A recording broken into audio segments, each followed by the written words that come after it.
26 tourists were killed there. This happened in the Indian-occupied Kashmir. Pakistan said our hearts go out to the victims and their families. But despite that, India started leveling accusations. There was a lot of diplomacy taking place, literally like a limited war between two nuclear states. And Modi, as Indian Prime Minister, as a 10-year-old, joined a militant organization of fascist philosophy. And that is a huge issue because they're changing the very character of India.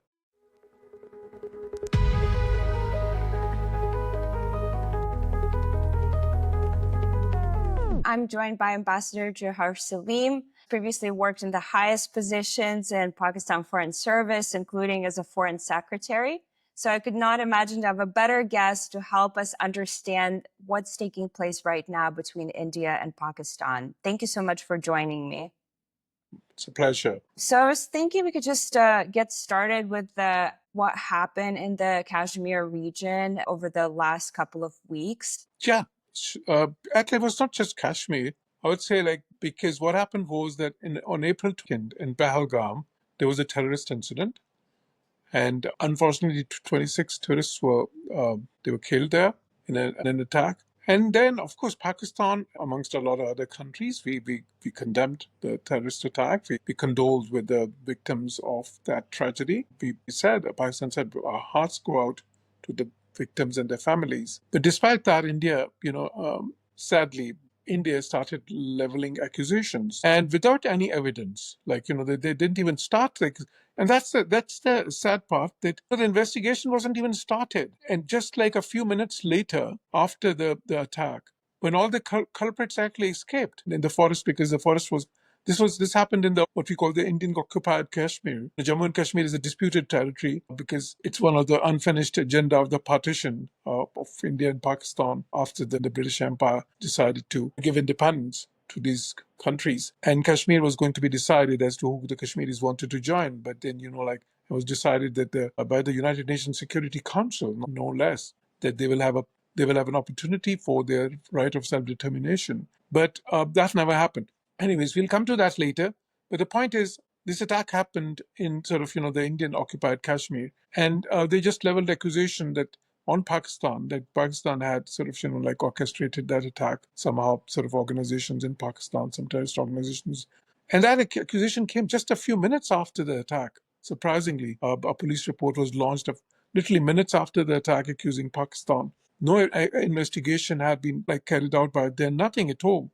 There was no evidence yet. So anyways, after that, Pakistan said that, okay, look, we have we condemn terrorism. We've condoled the loss of life. And Pakistan is a much bigger victim of terrorism than India has been in recent years. So we could actually feel what was going on there, because just some weeks ago, we had an terrorist attack in Balochistan, where a whole train full of passengers was hijacked, and then many of them were killed there. So then we said, okay, we are willing to be part of any unbiased and neutral investigation. We would be part of that, and we would join that. If there's some evidence of involvement of any Pakistani organizations in that, we are very willing to cooperate, and of course we would then help in bringing anybody to justice. But that is just an accusation without any evidence or without any investigation. So India started threatening Pakistan. There was there was a lot of intimidation in play. And eventually, they started escalating the tensions to the extent where on the 7th of May, then, they attacked Pakistan. They hit a lot of, places in Pakistan, a lot of cities through missiles. And then they claimed that they had destroyed the terrorist hideouts there. But when they launched that attack through their aircrafts, then Pakistan, of course, retaliated, and they lost many of their aircrafts. Actually, they lost some of their latest, most modern aircrafts, like the Rafales, famously so, because there was a big deal, because, in the whole world, that was the first instance of a Rafale, which is a 4.5 generation, very sophisticated and expensive fighter jet, which went down.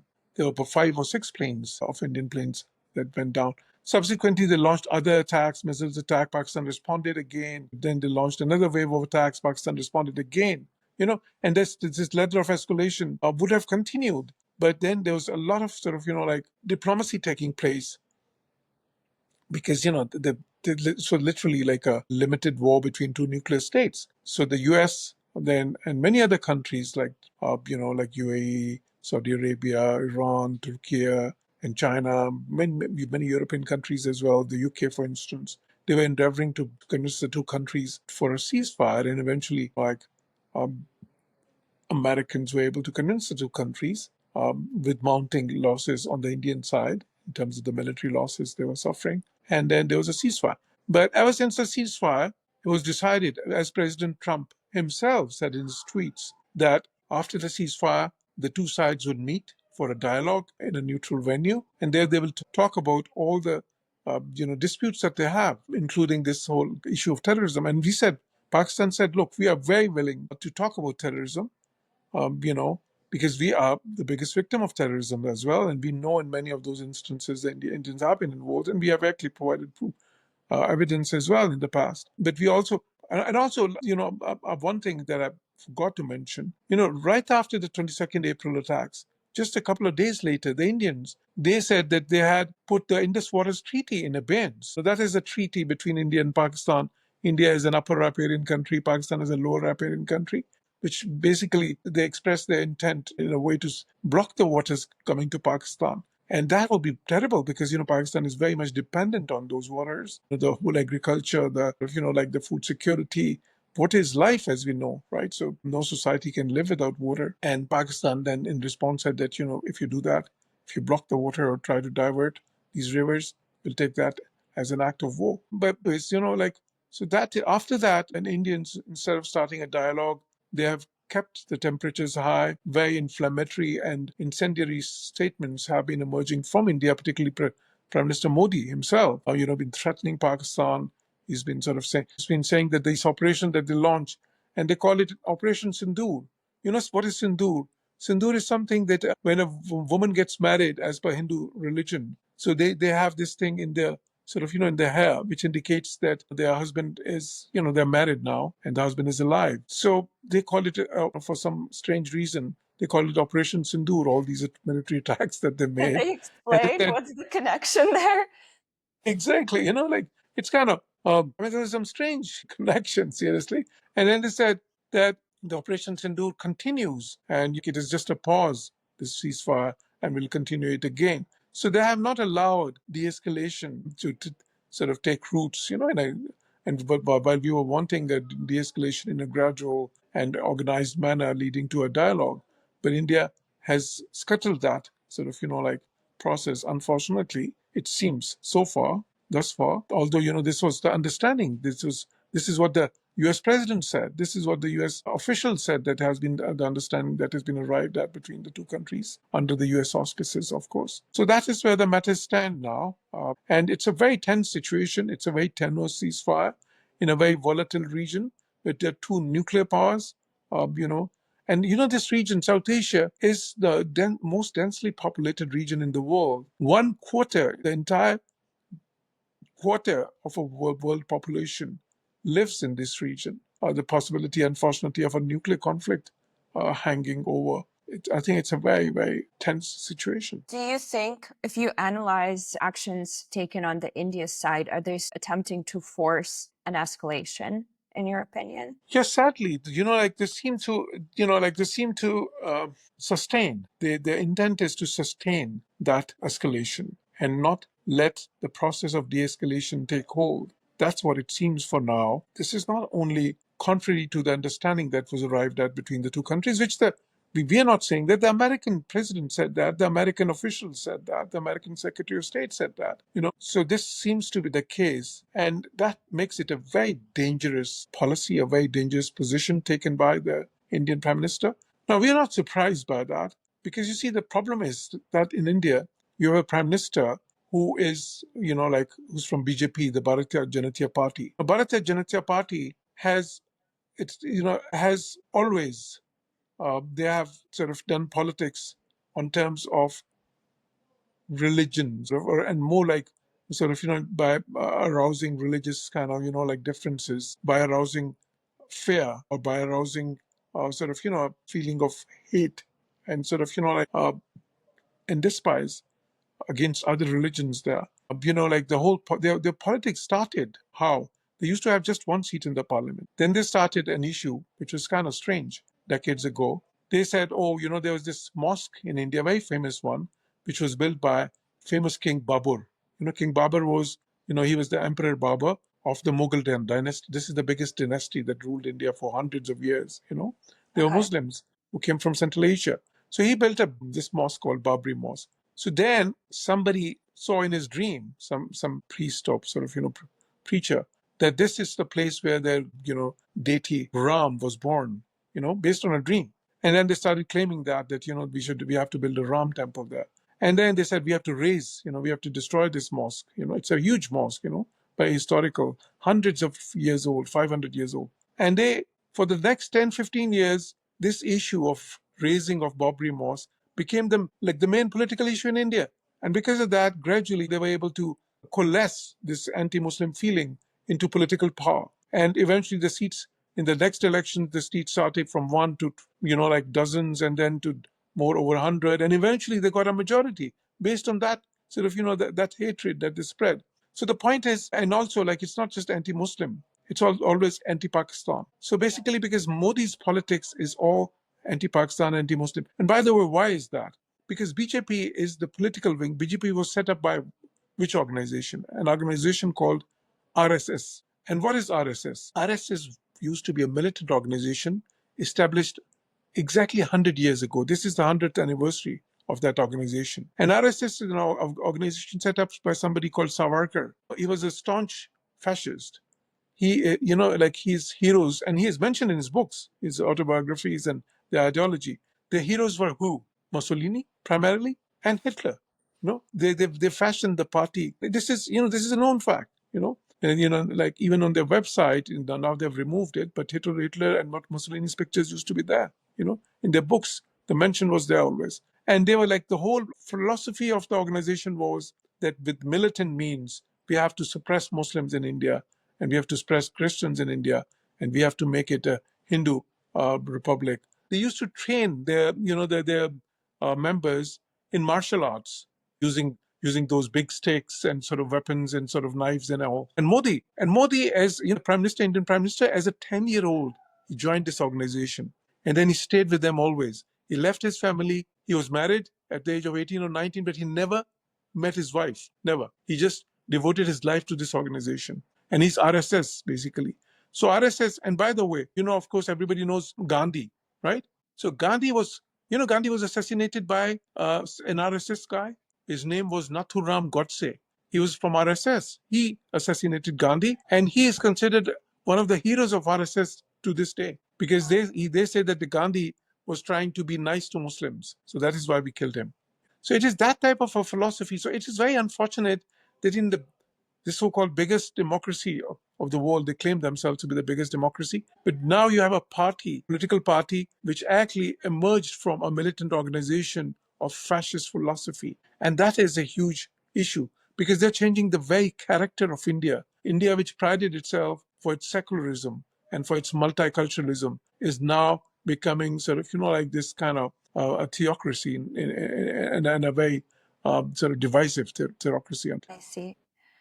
To also understand a little bit more the events of today, I thought we could examine the whole history of how the tensions concentrated in Kashmir. And if we go back all the way to the times of the partition, how do you believe it was potentially mishandled, and what was the very origin of these divisions? This is a very tragic saga which has affected the lives of millions of people, and which have actually rendered the whole of South Asia, a region which houses 1/4 of humanity, hostage. It has impacted upon the development, the economic development, the social development, the cultural development, and the regional integration. Now, what is the history of it?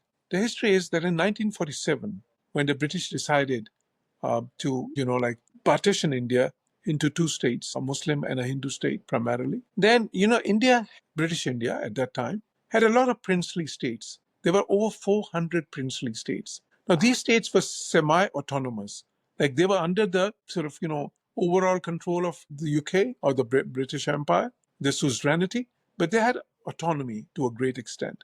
Now, the biggest of that, those princely states was perhaps the state of Jammu and Kashmir. The principle of partition was that these states would basically join sort of on the basis of what the people want there, right? And also in terms of the geography, like those which are contiguous to Pakistan, the Muslim majority states, if they are Muslim as well, would join, because there was this two nation theory, right?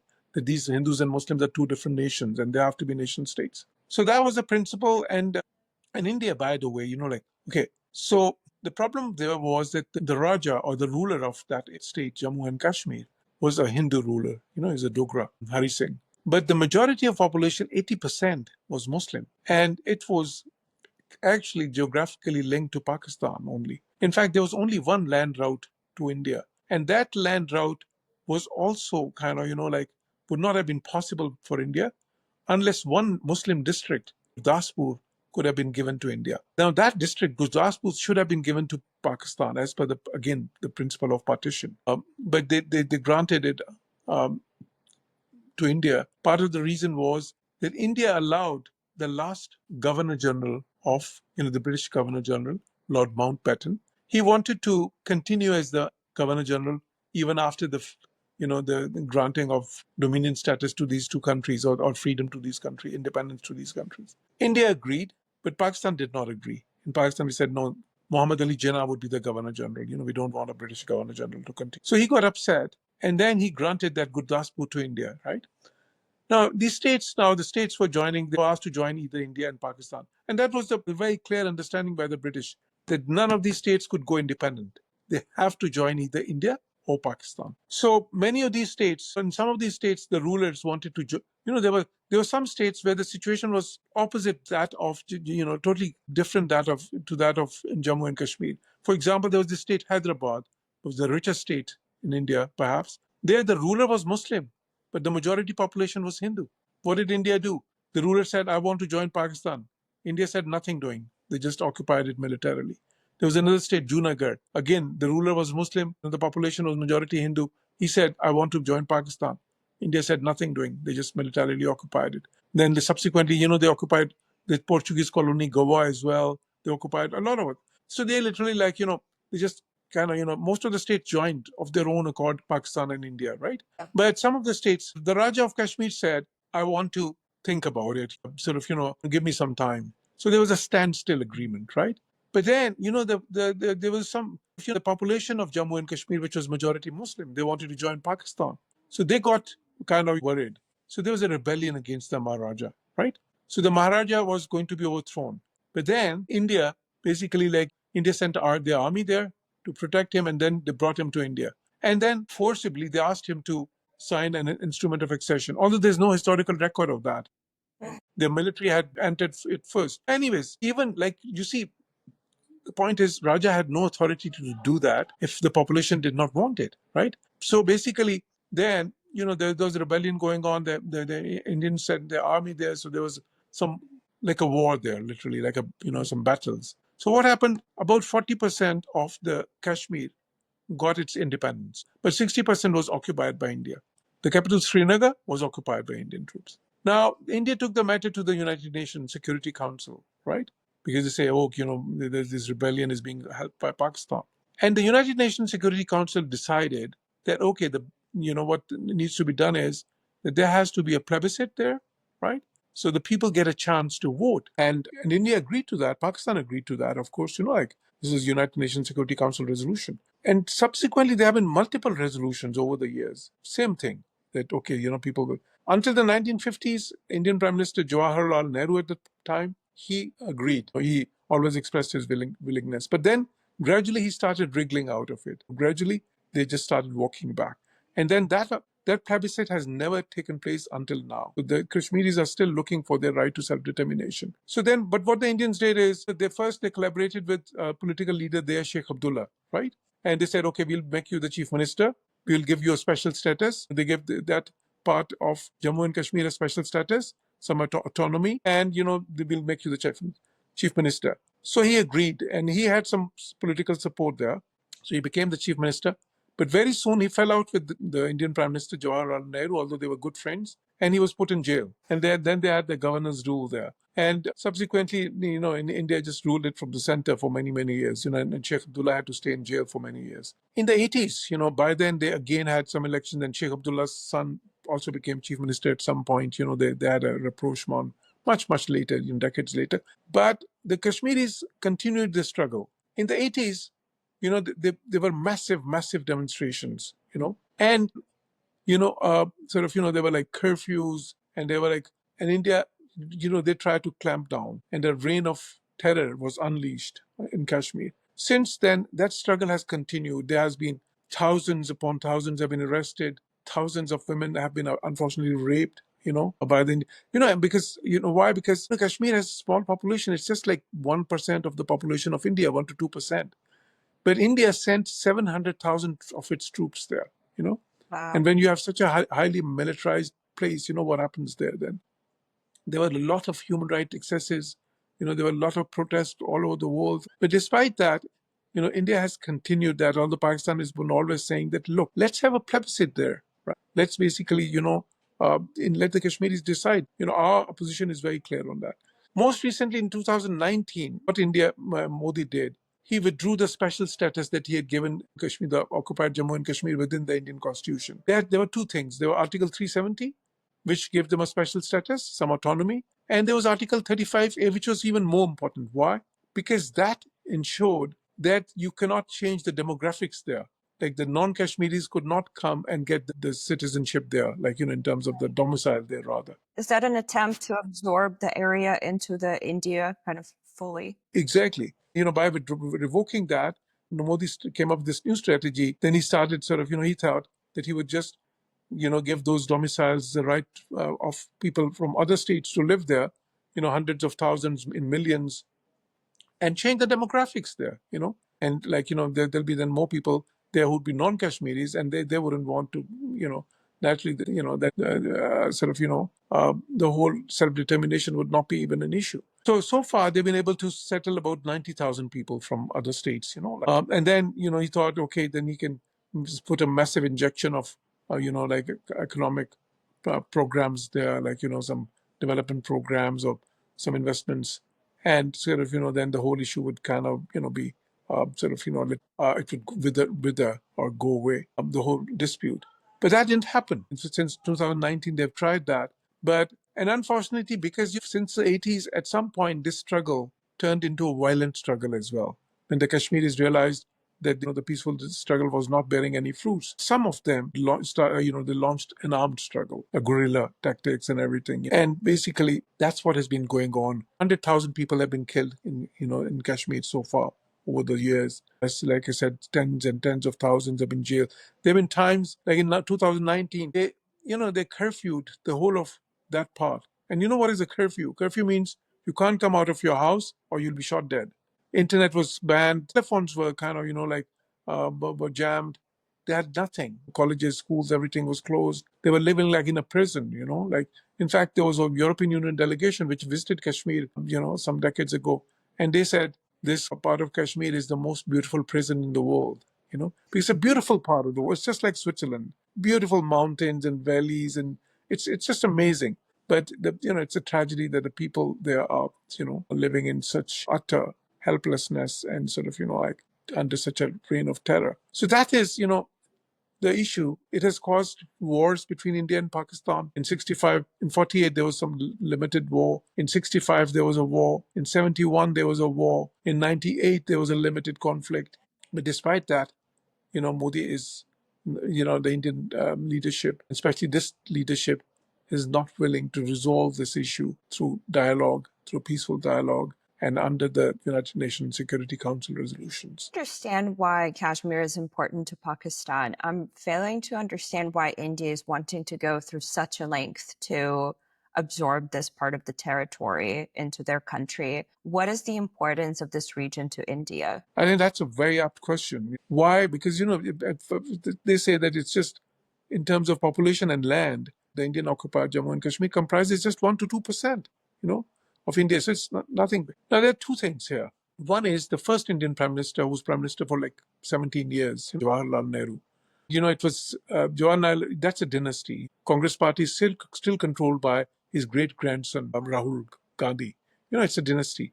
They call themselves Gandhi because Jawaharlal Nehru's daughter, Indra, married somebody whose name was Gandhi. Although he was not a Gandhi, he was just named Gandhi by Gandhi himself. Like he was actually a Persian origin guy. So, but anyways, so Jawaharlal Nehru, because this family originally came from Kashmir. You know, so their origin, they're Kashmiris. They're Kashmiri Pandits. Like the Pandits are like they were kind of Kashmiri priests, originally. But then his father became a famous lawyer, Pandit Motilal Nehru, who became the president of Congress, in the British times. And then the son also became the president of Congress and later on became the first prime minister of India. Now, Jawaharlal Nehru in his childhood used to go to Kashmir for vacations. He considered it like, kind of, original home, because that's where they came from. So he had an emotional attachment to it. And you could, in fact, Stanley Walport's biography of Jawaharlal Nehru, which I read, mentions it in great length. It was that fascination that, pushed him, that he said, by hook or by crook, we have to have Kashmir. And for that, he used something, okay, this is a historical thing. We don't really know, okay, how far it's true, although there's a lot of historical record for that. You find that in history that Jawaharlal Nehru had an affair with Mountbatten's wife, Edwina. This is a kind of, in historical records, you find a lot of sort of, and he used that to sort of, like to get Gurdaspur and then subsequently, and of course, he made Mountbatten the first governor general as well of India. And he used that position and that inducement to then, like occupy sort of 60% of Jammu and Kashmir. Since They've then, just given him a visa so he could join even if it would visit, even if it's not part of India. exactly, could have done that. But you see, that is the thing, and then subsequent to that, in India, they had this domino theory, the domino theory, because, they are facing insurgencies in many, many Indian states. They're the Seven Sisters states, in the Northeast, which are having insurgencies. In the Indian Punjab, they had insurgency for many, many, even now. So their theory is, okay, if we let go one state, then the others will follow. So it's that theory as well. Although that's not true, because if you give people a free chance, look what happens in Scotland. In Scotland, they allowed a referendum, right? The Scottish people said no, but it was a peaceful thing. They were given a chance. It happened in many other parts of Europe as well. You would know that in sort of Luxembourg was given this chance after the Second World War. They decided to be independent. There's this state in Germany, Saarland. They were also given this chance, opportunity. They decided to join Germany. So when you give the people this self-determination, leave it to them, because that is, in the end of the day, that is more stable. When people decide, rather than when you see, because by force, when you try to keep people in a union or something, eventually, and look how much suffering it has caused, and how much is instability and insecurity and wars it has caused in the region. And even now, it's still haunting this whole region, this legacy of this dispute. But the Indians, unfortunately, they were wiser in leadership in India before. They have been prime minister who wanted to resolve Kashmir. They even wanted to talk about it and resolve it. But not this leadership, unfortunately. I did want to ask, what was the most hopeful time for the region where two countries got closest to potentially resolving the situation? I would say in the 50s, in the 1950s, like, because, when Nehru agreed that, okay, we'll have a plebiscite. And then he used to visit Pakistan. Pakistani president and prime ministers visited India.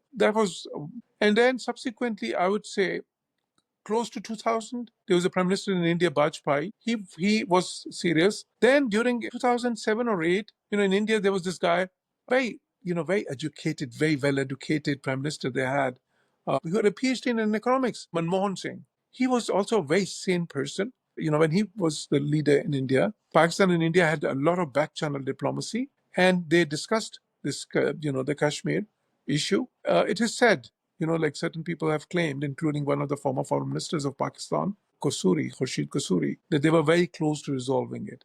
But then Manmohan Singh, like his government was kind of, he was not prime minister anymore. And ever since Modi has been there, I think the things have changed dramatically in the last 10 years. Yeah. I feel like I want to talk about potential solutions to what could happen, what would be the most optimistic ways for things to develop, but I hardly see any solution until India's administration changes? Because I understand it is quite a like nationalistic government right now, and it's a point of pride almost not to give up anything. That is true, actually. It's not even nationalistic, it's ultra nationalistic, like they're the far right. Oh, this is, I mean, but the sad part is also that they're trying to change the very character of India. You know, they are, India, you see in the democracy index, if you've been looking at it, India is going down. Now, they don't even call it a democracy anymore. It's a hybrid regime, which is drifting towards authoritarianism. And, I mean, this is sad because in India, you know what he's done? He has taken the freedoms away. He is basically, because he's terrorized the people there. He's using this religious fanaticism, this kind of fundamentalism. Then he's actually, Indian judiciary used to be very independent. Even in the 70s, when Indira Gandhi, she once imposed emergency in India, and the judiciary was the bulwark. They actually declared it unconstitutional, and then she lost the elections. That was the last time that in India there was an attempt to change the character of democracy there. But now the Supreme Court has been compromised as well because they can beat up judges when they want to. They can they can bring the judges of their own choice, and all the institutions are being compromised in India. And I'll tell you a very interesting episode, Darina. I was ambassador to Germany, right? And like in one of the diplomatic receptions, somebody from the Indian embassy, was talking to me. And he complained, he said, today's India is not the India. I'm talking about the year was 2018 or 19. He said, this is not the India that I want to live in. This is not the India I want to raise my children in. This is not the India I grew up in. This India is a fascist India. I don't want my children to be there because there's no freedom there. The whole character of society is changing. The Indian polity has changed, and I have planned to move out of India. I would leave India. That is an Indian diplomat who talking to me. It was in 2018 or 19. Yeah. I'm also curious in terms of allies that both India and Pakistan have, how they have contributed to the development of the conflict in Kashmir, and who are the main allies on both sides. Pakistan and India, okay, in terms of allies, of course, like over the years, what happened during the Cold War years, when the containment policy started, Pakistan became a staunch Western ally. We were members of CENTO and CETO, both both. We were not members of NATO, but we were members of two other pacts. Why both CENTO and CETO? Because West Pakistan then was member of, we were geographically within the region of CENTO, and East Pakistan, because then Bangladesh used to be Pakistan as well. So that was because of that we were members of CETO as well. India, on the other hand, was very, very close to the Soviet Union, right?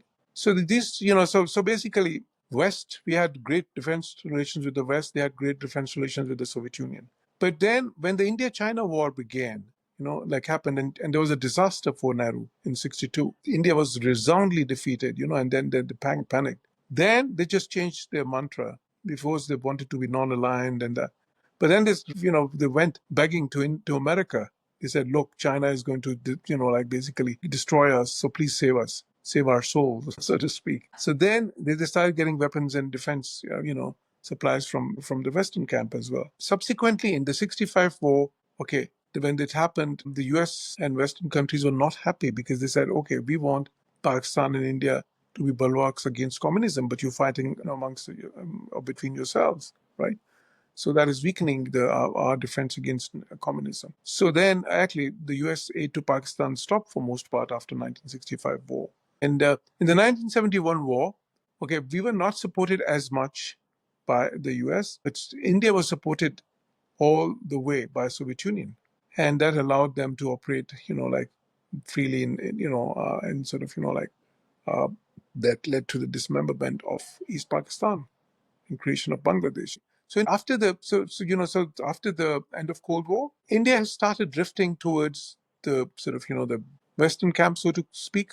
Although it maintained very good relations with the Soviet Union, it has very good trade relations with China as well. It has a huge trade with China, although they have problems because they have territorial disputes and there have been skirmishes between them, border skirmishes. Pakistan, on the other hand, has been more kind of, okay, we're close to the West, great friendships over the years, but also Pakistan, since the 60s, has had very close relations with China.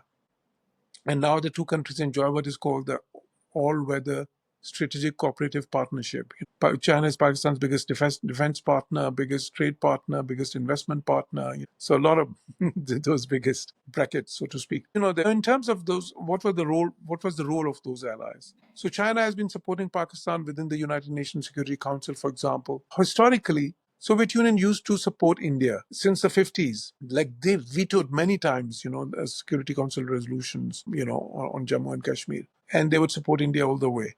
The US and other Western countries, they've had this policy that, okay, this is a matter that has to be decided between India and Pakistan and India as per the sort of, the agreed perimeters. So it's basically like the allies have been kind of, okay, there are other countries which have been greatly supporting the two countries. For instance, China, Turkey, and many Muslim countries, they have always supported Pakistan's position on Jammu and Kashmir dispute. On the other hand, many other countries, like which are close to India, Soviet Union always subsequently, like, Russia became slightly less kind of, like partial towards India, but still, they have been more sympathetic to India's position on the whole. There are other countries which have been closer to, which have been closer to India, Pakistan and India, that are always trying to garner support more and more from other countries. And there's this diplomatic battles going on always. And I was looking into it, sort of my thinking was that it seems like China is probably the most important ally for Pakistan, especially in this conflict, given that it also has, my understanding, some part of Kashmir is also part of China. And then they also control the river that is probably one of the biggest fears that I'd imagine is on the Pakistan side, to lose control to that river. It starts in China, then it goes to India, then it goes to Pakistan. To what degree do you believe China is able to sort of support and help Pakistan? Or for how much do you think Pakistan could ask China sort of in terms of assistance that they would be willing to provide? Yeah, I think important question. First of all, of course, Pakistan and China, like I said, in terms of defense relations, they're very close. For instance, in the recent military conflict that took place, which was primarily an aerial conflict, like India lost some of its most sophisticated planes. And from the Pakistan side, the planes which hit those planes were Chinese planes, J-10Cs, and both J-10Cs and Rafales are 4.5th generation planes, it seems.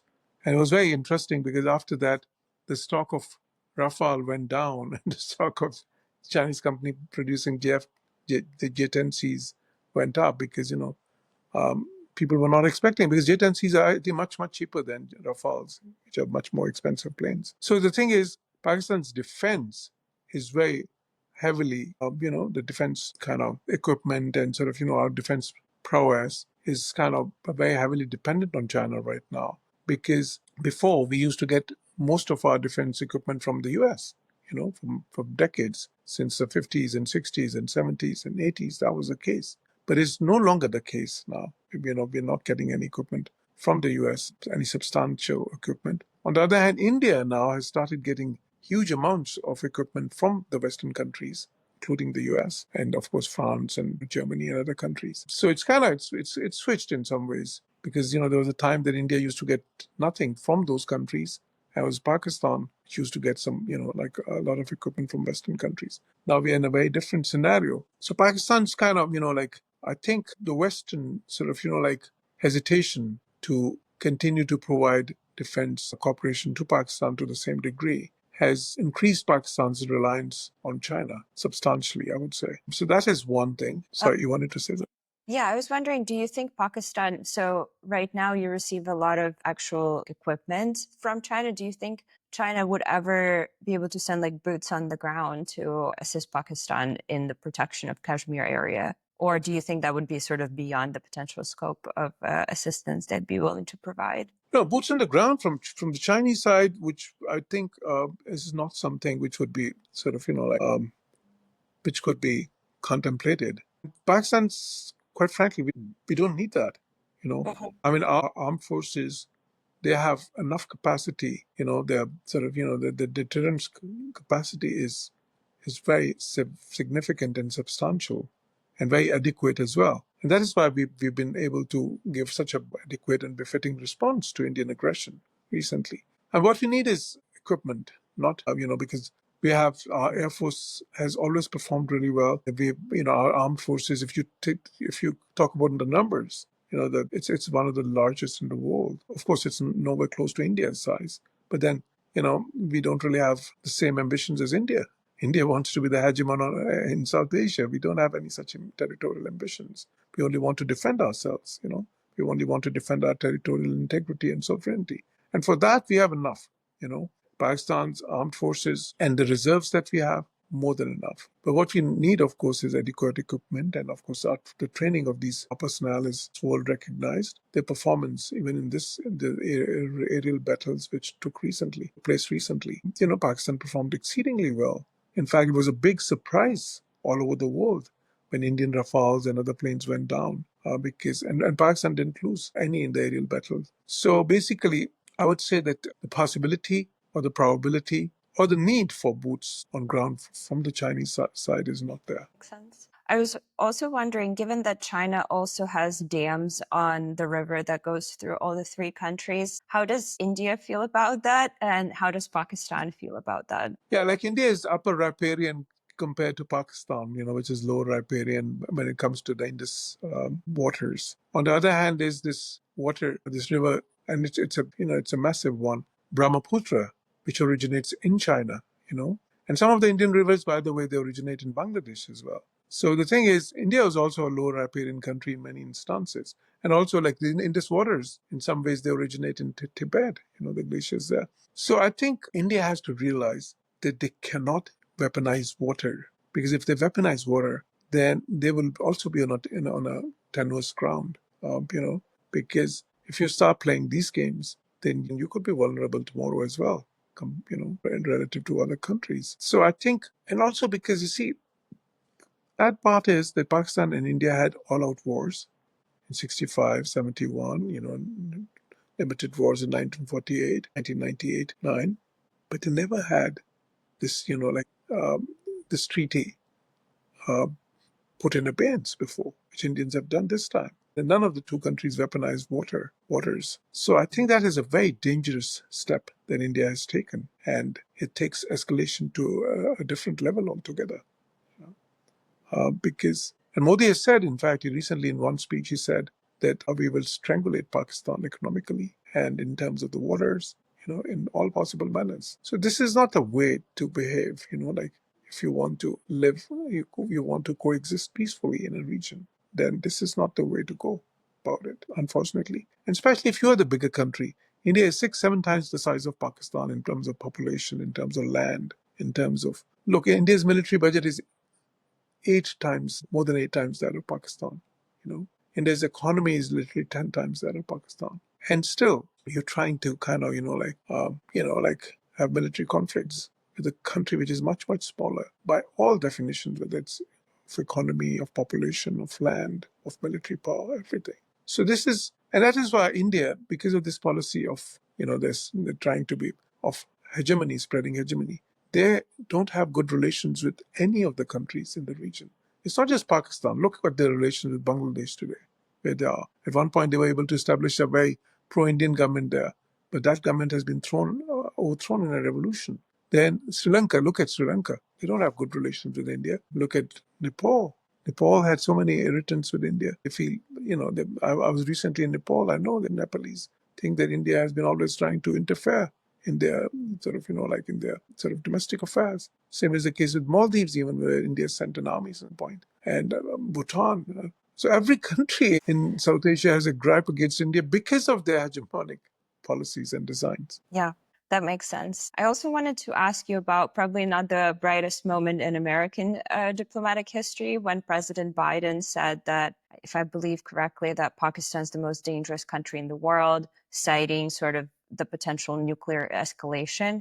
Would you please give us more clarity in terms of the nuclear treaties of both countries and sort of what would be your reaction to that statement? It's interesting that you mentioned that, because in those days I was working as the foreign secretary, and when this happened, and I had to summon the U.S. ambassador to ask, why, the the context and sort of, the reason for such a statement. Now, I can't divulge what happened, transpired in terms of discussion between us, but suffice to say that this was, President Biden was prone to gaffes, as we all know, and sometimes they were massive, remember there were times when he mixed up Zelensky with President Putin. He called him President Putin, and then he couldn't recognize George Clooney. I mean, there are so many instances. So, now we know that President Biden was actually having serious issues, which they were hiding in all those years. So this was apparently the statement, these comments came in a fundraising dinner somewhere. And sort of, I think what he wanted to mention was that South Asia is the most dangerous region in the world in terms of being a nuclear flashpoint. But because of his sort of, the kind of, the state of mind, he just said Pakistan. And then, of course, we understood that it was not what was meant. And sort of, and I think we had discussions on that. And of course, there were in diplomatic parlance, there were apologies and clarifications, and those were accepted. So what are the nuclear doctrines on both sides? When is it sort of allowed or permissible to begin considering? You see, this is the sad reality of South Asia. The two nuclear states who are having this enduring rivalry or hostility. And there are situations where they have escalations, and escalations between nuclear states could be so dangerous. In terms of the policy, India claims that they don't have a first use policy. Now, we cannot say that.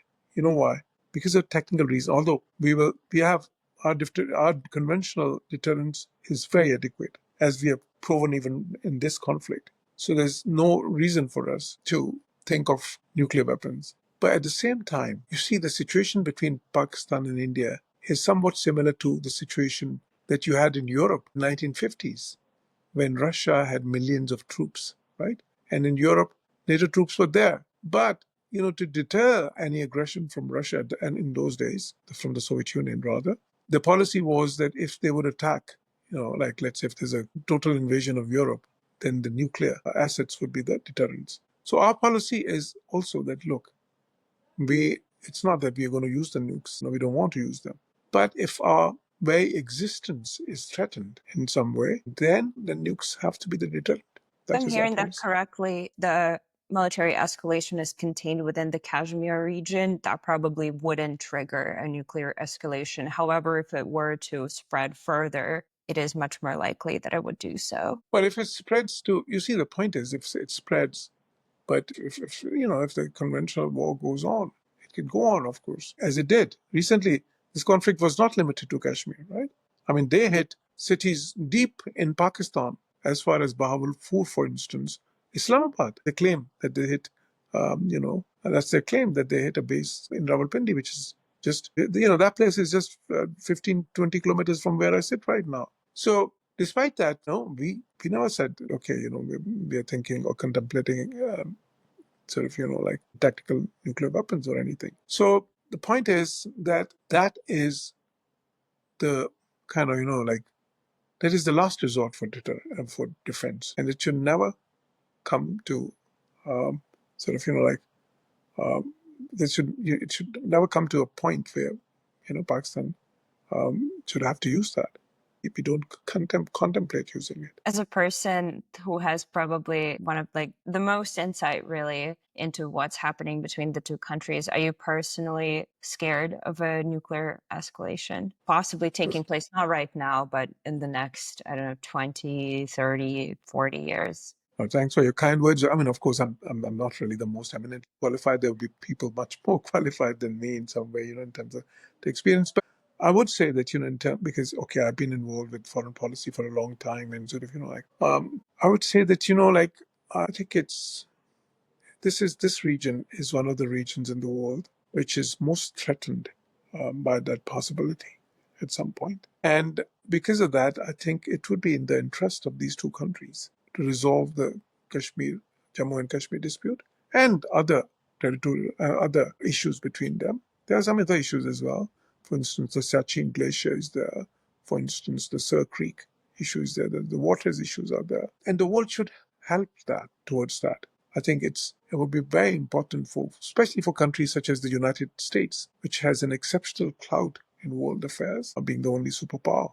It has certain responsibilities as well. And, I would say other important countries like China always tries to do its bit. Russia is an important country. France, UK, Germany, like there's so many countries in the world that the countries which try as well. For instance, Saudi Arabia, UAE, Turkey, they've tried many times. And Americans have tried many times. But I think it's very important that there's a very serious endeavor by all these countries to prevail upon India and Pakistan, of course, and Pakistan is willing for that already to sort of, to resolve this Jammu and Kashmir dispute. And the best possible way is, of course, the United Nations Security Council resolutions. The best possible way is that the Kashmiris get a chance to decide these issues, because most of all, it affects them. It's their lives on the line. So basically, I think it's very important for the world to take cognizance of it. Okay, Palestine issue is very important. It's very close to, I know that to the heart of a lot of people in the world, and people feel for that. But at the same time, it's not something which could develop into a nuclear confrontation, right? Because, okay, Israel has nuclear weapons, but none of the Arab countries have nuclear weapons, right? On the other hand, in terms of the Jammu and Kashmir dispute, both Pakistan and India are nuclear states, and that is why I think it's very important. And they have had a history of military conflicts. And, this recent one is another reminder. It's a testament to the fact that, there's a very dire need for countries to get involved and, for the highest levels of diplomacy. The United Nations Security Council was built to resolve such disputes, like it was built to prevent conflicts. But unfortunately, it's not effective to the degree that it should be. And that's a sad reality because the world needs a United Nations security. And that is why Pakistan calls for the reform of the United Nations system. We want a more effective United Nations which can resolve such disputes, which can prevent wars, which could actually, be a force for peace. But other countries which have the capacity to be a force for peace, and I think above all the United States of America, and that is why we feel that it's a very, very much a step in the right direction that President Trump has offered mediation on Jammu and Kashmir dispute. I think then America needs to invest more. They need to push India more on that. India so far has not accepted that. But I think if the West, like the United States and all the other important Western countries, if they continue to exert diplomatic pressure on India, eventually there might be a possibility of a dialogue.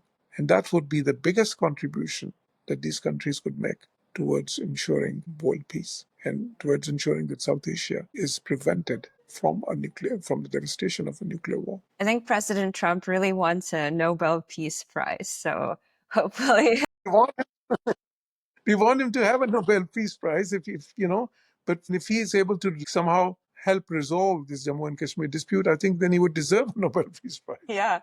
Well, I feel like he has three fronts. So we have Israel, Palestine, Russia, Ukraine, and then we have the conflict in Kashmir. So he needs to solve at least one. Probably that would mean good things for the region. Hopefully. I also wanted to ask you about the cross-border terrorism that was taking place in the region. How did it all become, and what's the state of affairs right now? I think another important question. You see, like terrorism is something that has been, our region has been plagued by terrorism for a long, long time.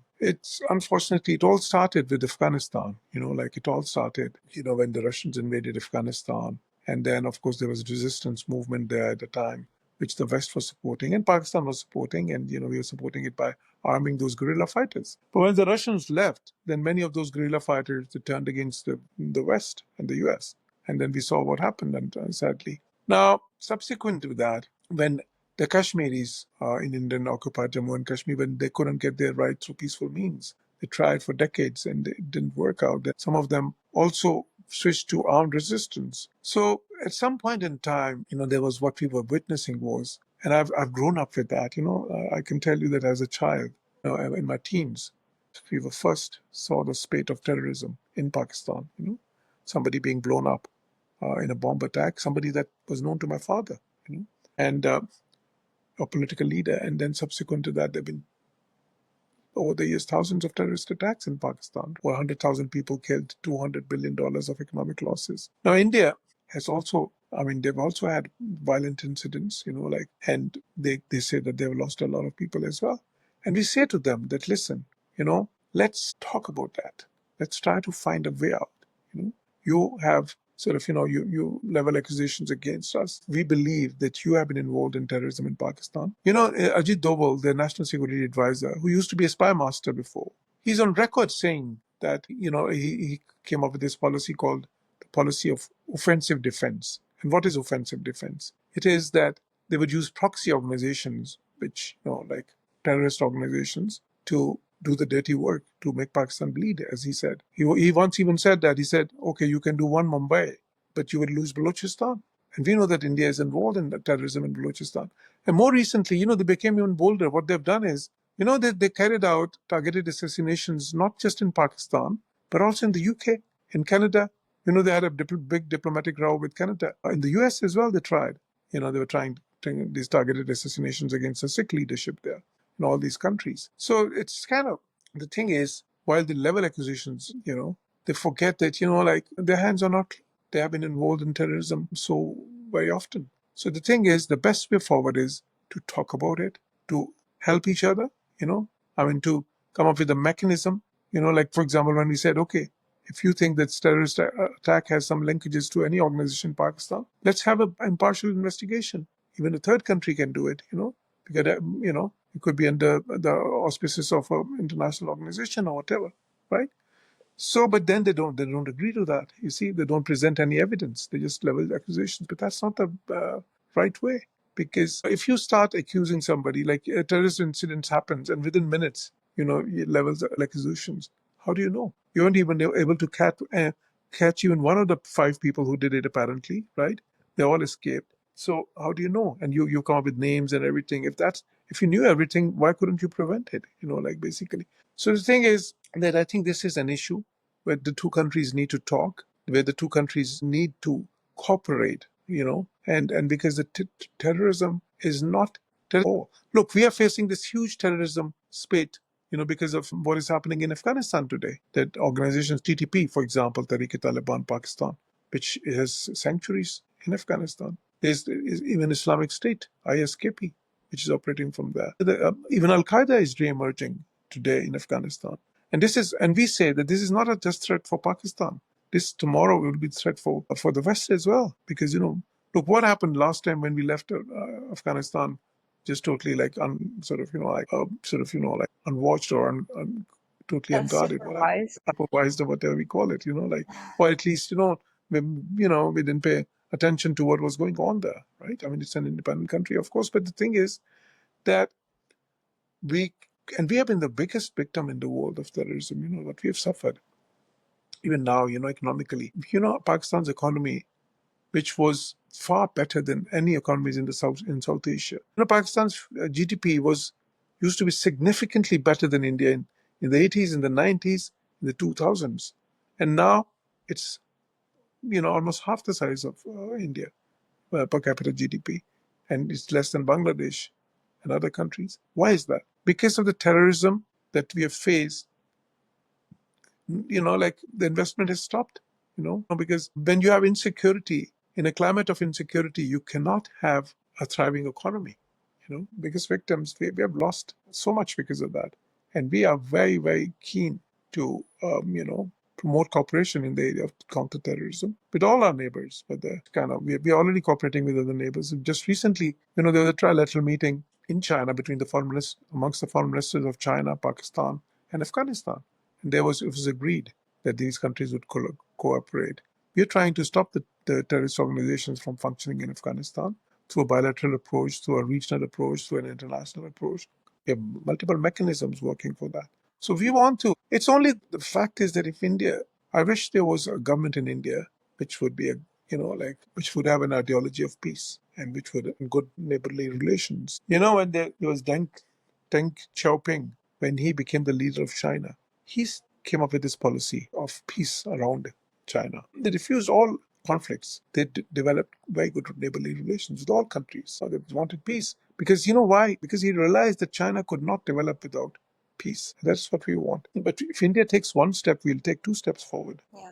They have So, to. in terms of the organizations that operate on the India-controlled territory, India, of course, blames a lot of fault on Pakistan. If Pakistan isn't sponsoring those organizations, who is sponsoring them? Well, India claims that, the Pakistan sponsors, terrorist organizations. For instance, they talk about Lashkar-e-Taiba or, some other organizations. Now, the fact is that for many, many years, Pakistan has banned these outfits, clamped down totally. We were in FATF grey list once, and then to get out of the grey list, we came up with such strong measures that literally no country in the world had to follow that type of a recipe that was given to Pakistan. On the other hand, look, there are organizations, terrorist organizations operating in Balochistan, like BLA, BLF.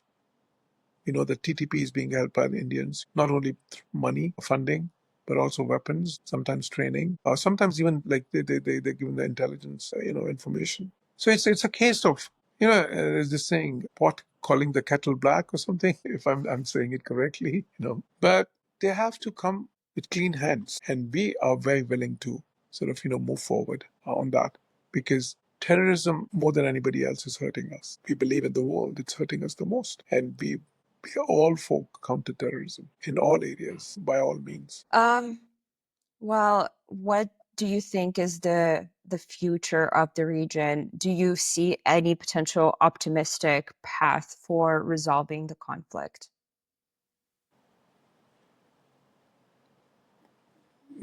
If I would be an optimist, which I have always have been, I would say that, at some point Indian leadership would realize that it is not in India's interest to continue this current policy of escalation and tensions and sort of, and military domination, and kind of hegemony.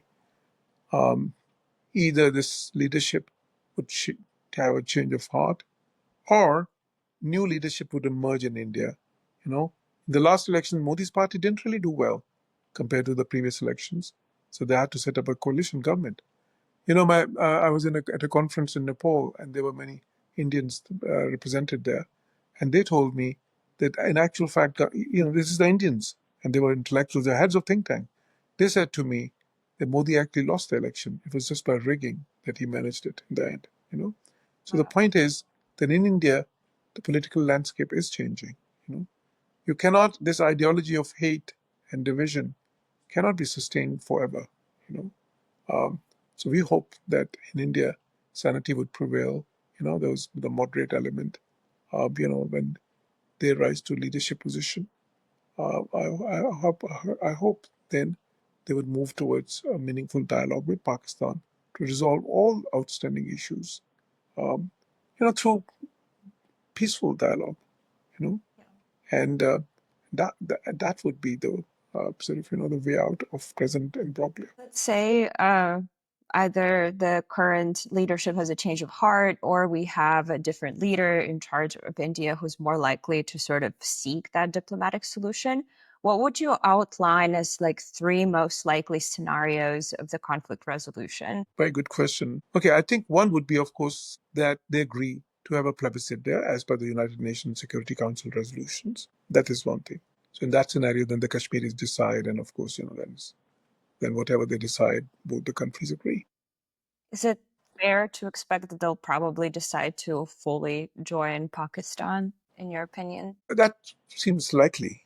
Yeah, that seems likely because that is what the sentiment there is. Okay, the second scenario is that, because India, there was once this diplomacy going on for what they call the 4-point formula or something, during President Musharraf's time in Pakistan and in India. I think that was for some time. It was, yeah, probably Manmohan Singh would be there. So the 4-point formula was that the two countries, they demilitarize the parts that they're controlling, right?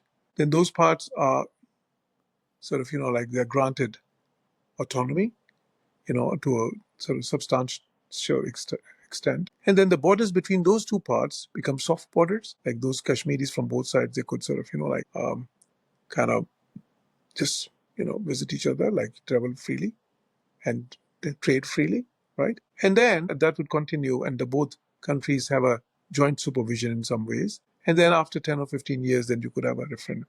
I think something like that could be a more kind of, more plausible or a more uh, sort of, like probable scenario.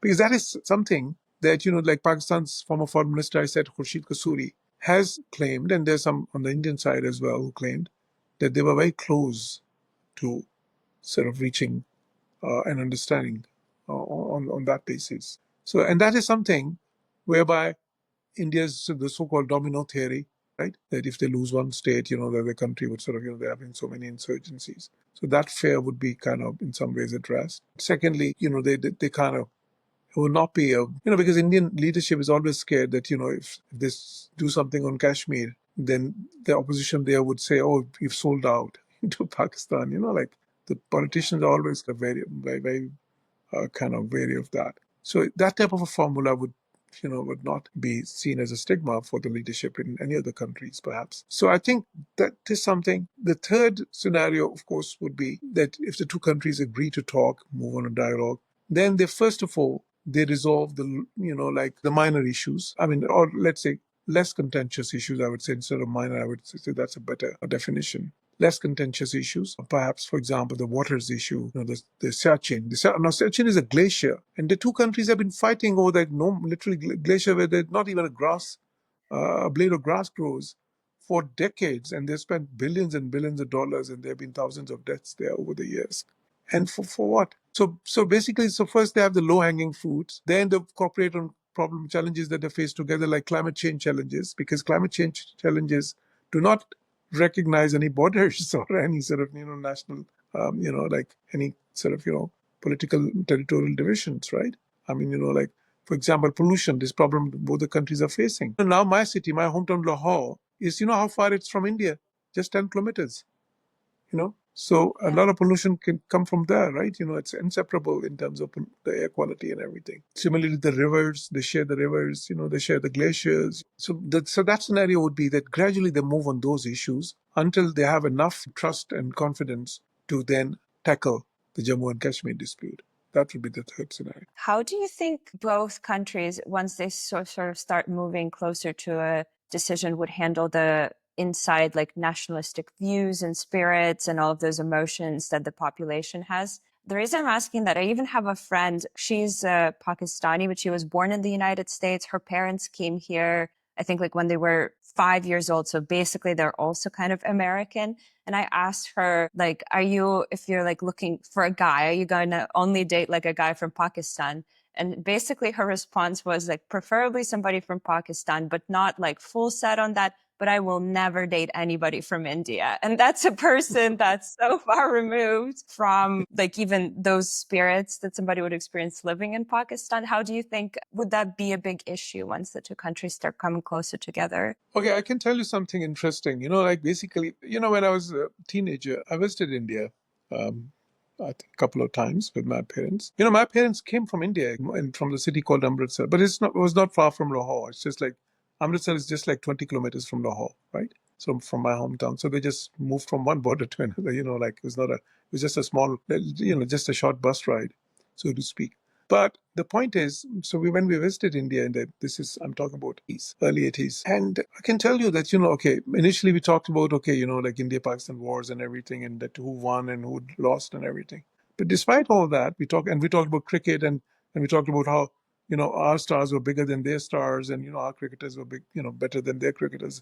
But very soon we became friends, very quickly. So the point is I think, see, this hostility that has been created by, in the last 20, 30 years, it's been because of the BJP's rise in India. Before that, it was very different. When I was studying in the US, I studied at UPenn and then Johns Hopkins. I had Indian friends, we're still in contact, and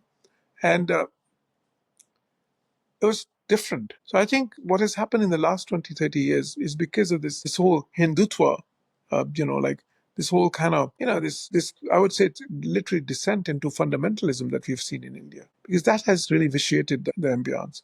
But I believe, and that is my sincere hope as well, that once India gets, again, some moderate party comes to power and they try to move India towards secularism again, that will change. I'll tell you, even like I would say about 15, 20 years ago, there's a cricket match I witnessed in Pakistan. The Indian team was visiting. After that, they stopped playing cricket in each other's countries. Now they play in neutral venues sometimes. Indian team was, Pakistan was winning. But then the Indian team started winning, the tempo changed. But I'll tell you, then Indian side was winning. And the Pakistanis there, they were cheering. So it's kind of, the sportsman spirit that I saw.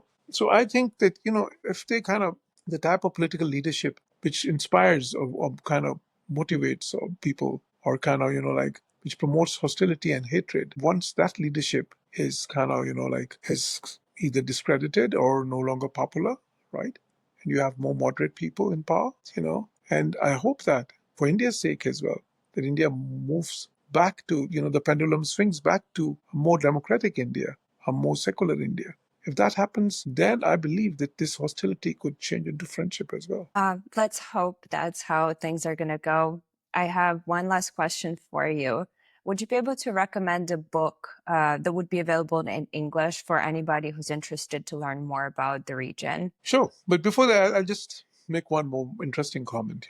My son, who's 17, but he's very politically, he's very interested in national relations and very interested in sort of, like politics and all that. And he's sort of, these kids that he has a group of friends who are all international and they talk on the servers and everything. So he tells me on all these servers, and that has happened in the last some years as well, only. The Indians used to be like the young Indians, they used to be kind of very, generally sort of moderate and sort of, and friendlier. But now he said the way they're very cocky and they're very sort of, like a bit of kind of, jingoistic or sort of, and because of that, or the way kind of, they come across as very aggressive in sort of, like portraying India as a country, as the rising superpower and a country sort of, and their religion is the best and their ideology is the best, which actually evokes, which has actually made them very popular. He tells me that they are the most unpopular now on the sort of, although he's the type because even he literally was not raised in Pakistan, right? He's I was ambassador for like 14, 15 years in different countries. I was raised there. So he's not really, in any ways, he's not really kind of, like he can think as, impartially. And so I think that has to change. India has to, the pendulum swings back.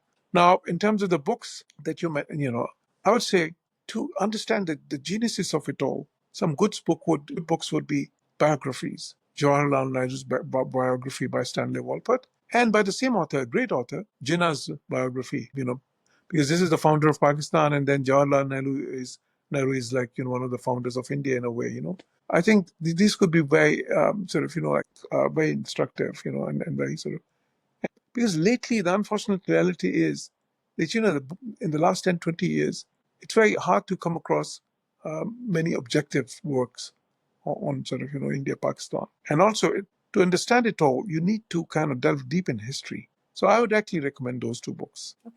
Okay. Well, thank you so much for your time today. Such a pleasure. It was lovely talking to you.